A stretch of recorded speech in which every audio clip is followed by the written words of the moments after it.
बाबा साहेब की हत्या। ये उस समय की बात है जब बाबा साहेब डायबिटीज की बीमारी से ग्रस्त थे, लेकिन अपने अन्य कामों की वजह से वे अपनी तबीयत पर ध्यान नहीं दे पा रहे थे।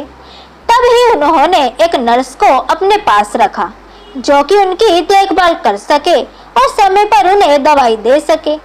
वह नर्स कोई और नहीं बल्कि नेहरू जी की चचेरी बहन थी, लेकिन बाबा साहब इस बात से अपरिचित थे।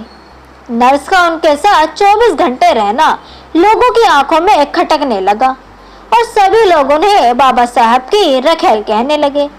वह नर्स जाति से ब्राह्मण थी, लेकिन लोगों का मुंह बंद करने के लिए बाबा साहब ने उनके आगे शादी का प्रस्ताव रखा और कुछ महीनों में दोनों ने शादी कर ली। शादी होने के बाद ब्राह्मण और दलितों के अंदर काफी ज्यादा आक्रोश देखने के लिए मिला और कहीं न कहीं दलित वर्ग के लोग भी बाबा साहब से खफा हो गए कि क्यों उन्होंने ब्राह्मण से शादी करी।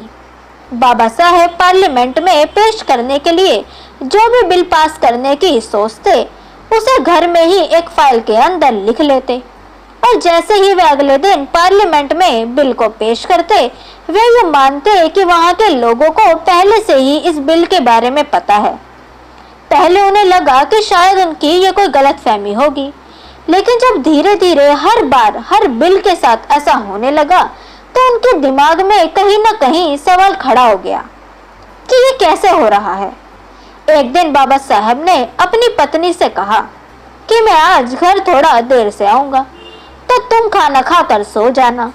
वे अपने घर के बाहर छुपकर देख ही रहे थे कि उन्होंने देखा कि उनकी पत्नी वही फाइल लेकर घर से बाहर निकल रही थी। बाबा साहब तो जैसे हैरान रह गए और थोड़ी देर बाद वे वापस आ गई उसी फाइल को लेकर। वे घर के अंदर गए और उन्होंने अपनी पत्नी से पूछा, अच्छा तो इसीलिए बनी थी तुम मेरी सेविका? वह बोली, ये क्या कह रहे हैं आप? मैं कुछ समझी नहीं। बाबा साहब ने कहा, लेकिन मैं सब कुछ समझ चुका हूँ। वह ये बोल ही रहे थे कि एकदम उनकी तबीयत बिगड़ने लगी और वह जमीन पर लेट गए। अगली सुबह जब उनकी आंख खुली तो उन्होंने देखा कि बाजू में उनका एक सेवक बैठा है जो कई वर्षों से उनके लिए ही काम कर रहा था। बाबा साहब ने ये सारी बात उस सेवक को बता दी।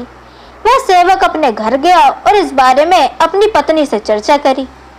उनकी खराब तबीयत देखकर बाबा साहब की पत्नी भी आई और बीमारी ठीक करने का वादा करके उन्हें ऐसा इंजेक्शन लगाया जिससे कि उनकी सांसें उसी वक्त बंद हो गई।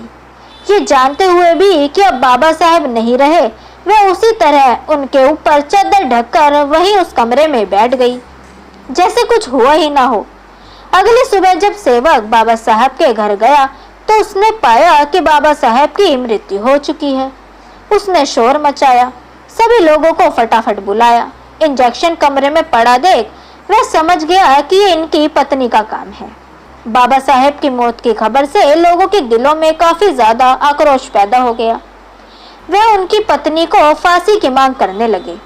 लोगों का आक्रोश को देखकर एक मीटिंग को कंडक्ट किया गया जो कि ये पता लगाए कि बाबा साहब की मृत्यु आखिर हुई कैसे है। मीटिंग में जो भी लोग शामिल थे वे सभी नेहरू जी के लोग थे। ये जानते हुए कि उनकी पत्नी ने ही उनकी हत्या की है, एक भी सबूत उनके खिलाफ नहीं आया और उनकी मौत को डायबिटीज के रूप में लोगों को दिखा दिया। तो दोस्तों, ये थी बाबा साहब की मृत्यु की असली कहानी या हम कहे असली वजह। लेकिन कई ऐसी किताबें हैं जो इस सच को बयान नहीं करती, क्योंकि वे कहीं ना कहीं आज भी उन्हीं पक्षपात में रह रहे हैं जहां पर बाबा साहब और उनके लोगों से नफरत की जाती है।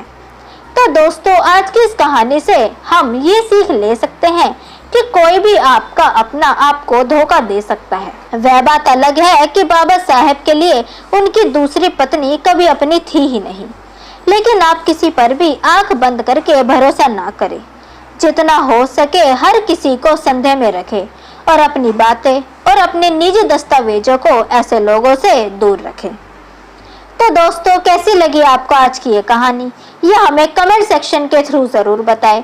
वीडियो अगर आपको पसंद आई हो तो वीडियो को लाइक जरूर करें, साथ ही इसे अपने दोस्तों के बीच भी शेयर करें। चैनल को सब्सक्राइब करना ना भूलें। मिलते हैं आपसे अगली वीडियो में। तब तक के लिए गुड बाय।